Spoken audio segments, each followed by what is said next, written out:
ঝিঙে আলুর পোস্ত তো সবাই খেয়েছেন। পোস্ত ছাড়া এইভাবে রান্না করলে হাত চেটে পুটে খাবেন। এখানে নরম দেখে ঝিঙে নিলাম এবং সেগুলোকে ছোট ছোট করে কেটে নিলাম। আলুগুলোকে ছোট ছোট করে কেটে নিলাম। মিক্সি বাটিতে 1 মুঠো পরিমাণ চীনাবাদাম নিলাম। প্রথমে এটাকে পেস্ট করে নিলাম। এবার এটার মধ্যে দিয়ে দিলাম কাঁচা লঙ্কা, আদা কুচি আর টমেটো কুচি, একত্রে পেস্ট করে নেব।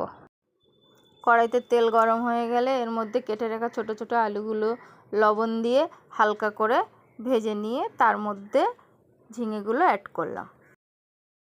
ঝিঙে আলু একসঙ্গে দিয়ে ভালো করে কষিয়ে নেব।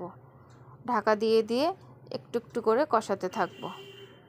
কষাতে কষাতে ঝিঙেগুলো কেমন নরম হয়ে এসেছে।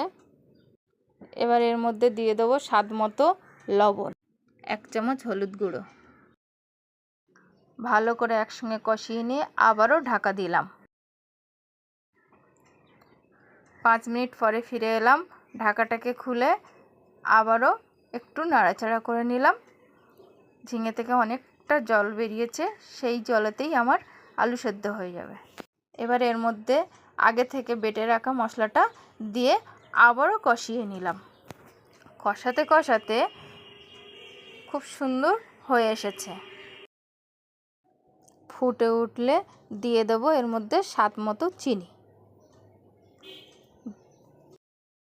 আবারও ভালোভাবে নেড়েচেড়ে নেব।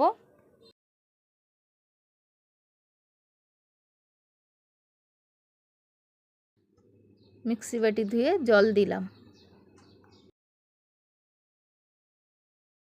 ভালোভাবে ফুটে উঠলে হয়ে গেল আমাদের পোস্ত ছাড়া ঝিঙে আলুর রেসিপি। রান্নাটি কেমন হলো একবার বানিয়ে খেয়ে কমেন্টে জানাবেন।